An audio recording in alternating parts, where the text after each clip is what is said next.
vast. "The Grand Choke, they call it," said Red Turnip as his face gazed over the crackling embers of the campfire. "All ponies living west of it know that it was once the home to an ancient race of equines. What ponies east of the Grand Choke name the place, no pony knows, because no single living thing has been known to cross it. It is a grand desert, full of indescribably large creatures and beasts that could swallow a grown stallion whole." Rainbow Dash and the many members of the caravan sat listening as the full spread of night descended above. Ironhoof and several others had already given in to slumber. Full Trot had donned a pair of spectacles and was writing something in a tiny journal about the day's progress. Across the way, Goldplate was examining several packs of supplies. "There is a village just lying to the west of the Grand Choke, and the ponies who live there are said to not surpass 40 winters. It's as if a pestilence is carried westward on the sandy winds," Red Turnip uttered, his eyes flaring as he related these unsavory details. "Why they stay there is any pony's guess. Traders describe them as a somber clan of equines. Quite possibly they're the descendants of the ancient civilization that once called the Grand Choke home, and they stay in such a nasty place as part of some time-honored duty. But what could be worth guarding in that arid wasteland? Could it be treasure? A magical tome with the key to immortal life? Every adventurer who has attempted piercing that landscape has not come back alive. Those who are wiser and wish to keep their lives intact know to travel far south and skirt the edges of the Grand Choke to get to the great sea beyond. But with each passing day, the borders of the Grand Choke stretch wider and wider. If some pony doesn't go into the heart of that desert and steal what dark essence empowers it, then maybe, in the far distant future, even these lands will be covered in arid blight." Several ponies murmured after the end of Red's utterance. Ironhoof suddenly revealed that he wasn't as asleep as the others had assumed. "That is the most epic sample of balderdash I've had the poor fortune of being exposed to." Several chuckles. Red Turnip munched on the last piece of meat and smirked at him. "That's because you don't know how to stretch your ears to something worth being awestruck about. I've been to the edge of the Grand Choke. It's not a pleasant place. I am thankful to return home to the Sloplands on a yearly basis. There are things far east of here, at a grand distance from the Sun Goddess, that only wishes to consume the souls of a mortal wanderer."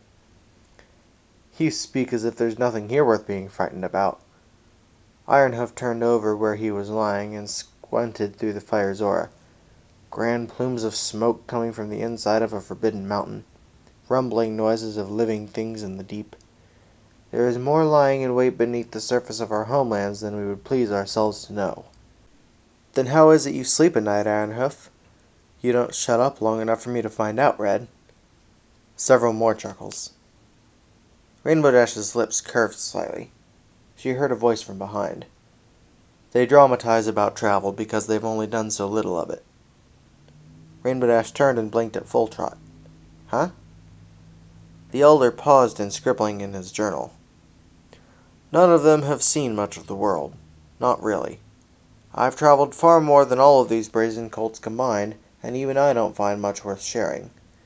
The way I see it, you can't convey the glory of this vast world through words any more than you can through gestures.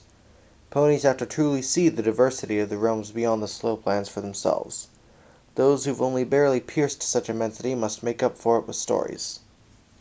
Rainbow Dash smiled. "But stories can be fun."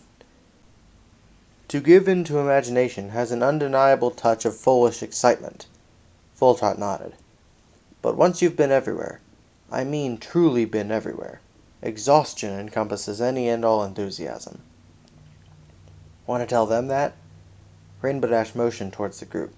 "I think it'd burst their bubble." "So long as they expect this world to surprise them, it makes them do their job better. Otherwise, they'd be exactly where I would wish to be." "Where's that?" "Home, child." Full Trot gazed at her. "Some of us are sane, you know." She didn't directly respond to that. Full Trot didn't expect her to. He next said, "I imagine you need a secure place to retire for the evening."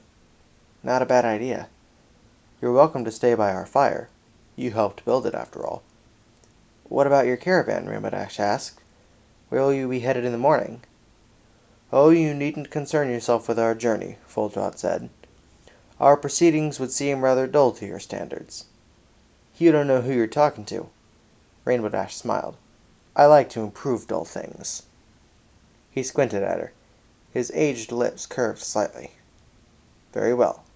If you're so inclined, we'll be picking up an hour before sunrise. If it doesn't interrupt your journey, we'll be heading due east towards Windthrow. Heading east, huh? Rainbow Dash looked across the firelit camp. She saw Goldplate yawning, his body stretching in a less than graceful manner. He glanced aside at Rainbow Dash, furrowed his brow, and immediately turned towards the wagons. Rainbow Dash took a breath and glanced at Full Trot again. She spoke above the murmuring ponies in the background. I can totally do east.